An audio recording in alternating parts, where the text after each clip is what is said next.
Il est important pour nous de souligner un élément très très important, sinon très capital. Il est des gens dont l'évocation de leur seul nom impose respect, force l'admiration.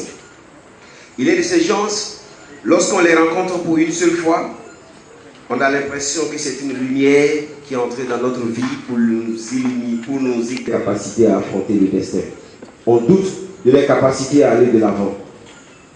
Et aussi, il y a des gens qui savent transformer toutes les difficultés auxquelles ils font.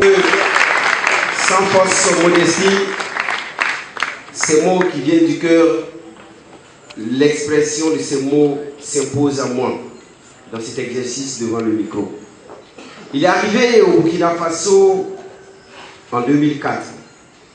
Il est parti de rien. Il est né en Côte d'Ivoire. Il a fait ses études. Il a décroché le bac. Il arrive à l'université. C'était au moment où aussi l'université, et comme d'habitude, a ses réalités, ses contraintes. Il est allé. Il a cru en son destin. Il a pris ses responsabilités. Il s'est inscrit en sciences économiques et gestion. 4 années après, il a décroché donc la maîtrise. Et il a commencé à maudire l'idée qui est en train de naître. Malgré tout, il n'a pas lâché prise. Il est resté accroché. Aujourd'hui, il est inscrit en Master 2 en sciences économiques, en économie du développement à l'université de Cocody en Côte d'Ivoire. Il a commencé débatteur ici, sans moyens, sans sous, mais par conviction, il y est allé. Avec ses maigres ressources, j'étais témoin du début. Il savait comment on courait à gauche et à droite pour avoir quelque chose. Et 4 ans après, l'initiative continue. Et cette année, il a tapé dur, il a fait venir des compétiteurs de la Côte d'Ivoire. Et je souhaite que l'année prochaine, ça soit le Mali, le Sénégal, l'Afrique du Sud et les États-Unis. Ceux qui réussissent sont d'abord ceux qui savent ce qu'ils veulent. Et pour savoir ce que tu veux, il faut investir dans votre vie. Merci de l'applaudir encore et de l'écouter attentivement pour... Bonsoir à tout le monde. C'est vrai que généralement, quand on vous présente comme ça fait peur. Parce qu'il semble que parfois on lapide les gens quand ils ne sont pas à la hauteur du discours. J'espère que je ne serai pas lapidé. Avant, bien entendu, d'entrer dans le vif du sujet et de partager avec vous la quintessence de ma pensée, je tiens à dire à notre maman chérie qui est là, c'est vrai, ça fait quelques jours que je suis là, mais en fait c'était pour ça que... Donc je passerai demain manger. Parce que ça fait 2 semaines que je suis là, je ne suis pas encore passé à la maison. Bon, je ne m'attendais pas à la voir ce soir, donc je comptais me cacher après, trouver un argument pour lui dire que bon, voilà, il y avait quelque chose. Bref, elle est là. Merci maman d'être venue. C'est vrai que pour réaliser cette activité, il faut avoir parfois du courage, de la force, de l'abnégation. Il faut être déterminé. Il faut quelque chose parfois que les gens trouvent rare, mais généralement c'est un état d'esprit, c'est une manière de vivre, c'est une manière de penser. Lorsque, à la première édition, cette idée que vous voyez là, tout ce que vous constatez depuis 4 ans, ces Ivoiriens qui sont là, le public que vous êtes, le micro, cet espace, la lumière, tout ça c'est le fruit d'une idée à une fraction de seconde, à un moment précis dans une ville qui est Bobo-Dioulasso. Comme quoi tout était à Ouaga. Voilà l'idée avec laquelle je venais à Bobo-Dioulasso lorsque j'allais pour la première fois m'asseoir dans un grain de thé. J'ai écouté les jeunes s'exprimer, j'ai entendu des discours. J'ai compris en fait que Bobo avait quelque chose qu'on n'avait pas dans d'autres localités. On avait le temps de s'asseoir ensemble et de discuter, de partager. On avait la possibilité dans ces espaces de résoudre des problèmes parce qu'on s'assoit ensemble que d'autres n'ont pas, qu'ils accumulent des problèmes et qu'ils finissent justement par se cogner. J'ai dit, pourquoi ne pas faire en sorte que cet espace de débat qui existe puisse grandir et qu'on puisse transformer ce qui est dedans de mauvais en quelque chose de beau et que les débats qui se font dans les grains de thé puissent sortir. J'ai dit, il faut qu'on crée des débatteurs autour du thé. C'est ainsi justement qu'est né les débatteurs, c'est-à-dire le concept de débatteur. Débatteur, c'est une idée en laquelle nous avons cru. Une idée pour laquelle nous avons pris des coups. Parce que nous avons pris des coups. J'en prends également. On me demande parfois pourquoi est-ce que je ne grossis pas.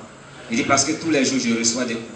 Je reçois des coups de gens qui, pour moi, devaient être ceux-là même qui devaient porter ce projet. Devaient être ceux-là même qui tous les jours devaient m'assister dans ce combat. Malheureusement, je reçois des coups de gens qui devaient me porter. Et malheureusement, Je reçois des gens qui me tendent la main, des gens qui, directement, n'ont aucune raison de me soutenir. Aujourd'hui, les gens se disent, je fais le débatteur à l'Institut français, c'est l'impérialisme. C'est pour cela que Doul m'a conseillé de mettre en costume impérialiste et puis on va gâter avec. J'ai dit, voilà David Oliveira, un ami que je salue, qui est très humble, mais que je salue, qui m'offre cet espace, l'Institut français, gratuitement. Les techniciens très gentils m'assistent gratuitement. La France m'offre son Institut français gratuitement pour que je permette à des jeunes de dire ce qu'ils pensent pour qu'ils puissent développer un leadership. Mais parallèlement, si je veux avoir le palais de la culture qui m'appartient en tant que Burkinabé, il faut que je paye.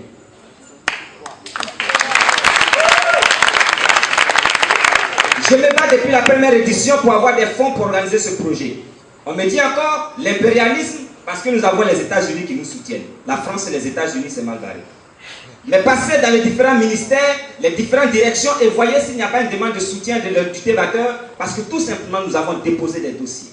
Nous avons reçu des gens qui nous ont appelés et je vous fais une confidence. Un ministre m'a dit, mon frère, tu sais, le Burkina Faso, c'est pas facile. Quand un ministre dit à un jeune qui rêve que mon frère, c'est pas facile, quel est le message qu'il veut me transmettre à moi? Vous comprenez? Et ça, c'est dans mon pays, au Burkina Faso, en 2016. Lorsque le petit frère accepte parfois de dire Coran et que le Coran l'envoie et qu'il part, je pense que lorsque le petit frère a des difficultés, c'est de l'obligation de l'aîné de lancer une bonne sauvetage. Ce concours existe parce que tout simplement, il y a des jeunes de ma génération qui y croient. Vous ne verrez pas des aînés qui nous assistent. Nous résistons tous seuls.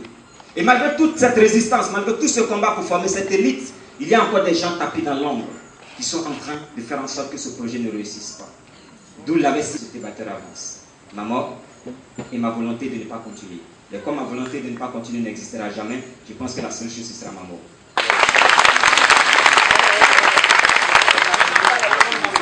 Il est très important qu'on revienne sur ces choses parce que nous sommes jeunes. Aujourd'hui, nous avons beaucoup d'idées. Le Burkina Faso, c'est un pays qui regorge de talents, des gens qui ont envie de s'exprimer. Beaucoup de jeunes sont sortis la dernière fois pour faire montrer que nous avons la possibilité d'imposer notre décision à ce pays pour son développement. Mais nous nous sommes rendus compte qu'après tout ce que nous avons fait, beaucoup de jeunes aujourd'hui ne croient plus en rien. Nous avons des jeunes en qui on n'a plus confiance. Parce que tout simplement, ça n'a pas du gain. On court pour quelques miettes sans kikiner avec des politiques. On a des OSC aujourd'hui en qui on n'a plus confiance parce que tout simplement pour quelques miettes, on est prêt à brader notre dignité. J'ai dit la chose sur laquelle nous devons bâtir notre personnalité, c'est la sincérité. Il faut que nous soyons sincères avec nous-mêmes. Beaucoup de gens murmurent dans mon dos. Beaucoup de gens racontent des choses à mon dos. Je dis, moi, je n'ai pas peur de tout ce qui se raconte. Mais moi, quand j'apprends que quelqu'un raconte des choses dans mon dos, je l'attrape et je le dis. S'il y a quelqu'un dans ce salle qui peut dire que je n'ai jamais dit face à face ce qu'il m'a dit dans le dos, qu'il lève la main. Parce que je le dis tout le temps. Parce que je n'ai peur de personne si ce n'est de moi-même. C'est-à-dire le jour où je vais trahir mes propres convictions. C'est pour vous dire que le débatteur que vous constatez aujourd'hui, c'est le fruit de coups. Il existe parce que je reçois des coups. J'en reçois tous les jours. Et on me demande qu'est-ce que je gagne à organiser tout cela. Quand vous regardez sur scène, depuis 4 ans, tous les élèves qui participent à ce concours que nous formons ont toujours eu leur bac. Parce que c'est une école de formation. Solène et Adama ont eu le bac, terminal C pour Solène, terminal D pour Adama avec la mention bien hier déjà. L'an dernier, nous avons Esther qui est là et son ami Ismaël qui est en terminal D qui le jour du débatteur ont eu leur bac. Aujourd'hui, nous avons Boris qui a participé à ce concours qui est le meilleur débatteur des Hauts-Bassins. Il est là, Boris.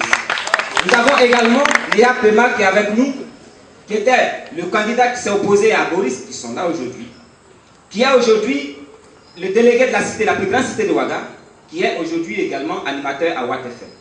Nous sommes en train de former une élite de jeunes qui croient en eux, qui pensent qu'on peut se réaliser.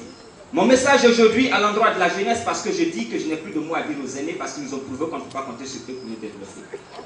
Dans mon discours aujourd'hui, c'est pour dire aux aînés, il y a une chose qui se fera bientôt. Il y aura le clash de génération. Il y aura un moment où nous allons vous confondre, nous allons vous coincer contre le mur, et nous allons vous dire, vous avez le choix entre deux choses. décidez de devenir des aînés véritables en assistant les jeunes ou assumez votre rôle d'être des vestiges de l'histoire et de ne plus participer à la décision du développement de ce pays-là. Parce qu'il n'y aura plus de compromis. Il n'y aura plus de consensus. Il faudra que nous ayons droit et que nous donnons des coups parce que nous en recevons. Mais nous allons donner bientôt des coups. Et je vous promets des coups qui viendront et qui vont pleuvoir sur des ennemis. C'est pour vous dire aujourd'hui que nous les jeunes, nous devons comprendre que la meilleure manière de réaliser, de changer les choses, c'est d'abord de rêver et d'apprendre à rêver.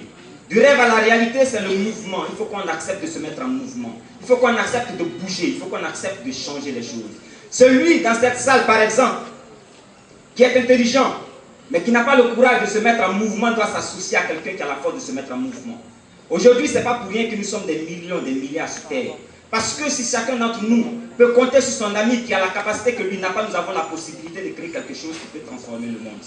Mais lorsque nous sommes assis chez nous, incapables de création, incapables de nous mettre en mouvement, incapables de proposer la quelconque idée qui est capable de changer notre environnement, et que tout ce que nous avons comme mot, c'est de s'asseoir derrière un plat d'achiko, un plat de garba ou un plat de placali pour juste critiquer des gens qui se mettent en mouvement, je trouve que ça, ce n'est pas digne des jeunes. Parce que le jeune, c'est celui qui crée, c'est celui qui se met en mouvement, c'est celui qui transforme ton environnement. Ça vous dit quoi? Ça vous dit qu'il faut que nous changeons de mentalité. Je le dis entre nous jeunes. C'est dommage que des jeunes aujourd'hui soient si vieux. Vieux parce qu'ils sont incapables de se mettre en mouvement. Vieux parce que tout simplement, ils ont des idées arrêtées, des idées dépassées. Moi, je suis déçu quand parfois des jeunes qui auraient dû nous assister, des jeunes qui auraient dû se mettre en mouvement, s'asseyent incapables de le faire pleurnichards. J'ai horreur des pleurnichards, nous avons horreur des pleurnichards. Nous n'allons jamais avoir de pitié pour les pleurnichards parce que dans notre vocabulaire, ça n'existe pas. Maintenant, c'est vous qui êtes assis là. Vous estimez que tout ce qui a été dit est peut-être blessant, que j'ai agressé la sensibilité de certains, parce qu'on a des mamans, on a des musulmans, on a des chrétiens, des gens qui croient en certaines expressions très douces, qui voudraient que je caresse les choses dans le sens du poil, et que je dise les mots avec douceur.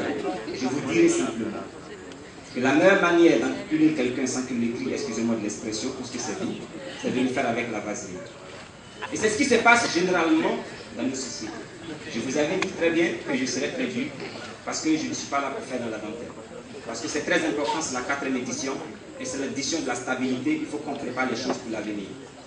Les jeunes qui êtes là aujourd'hui, je pense que ça fait pitié.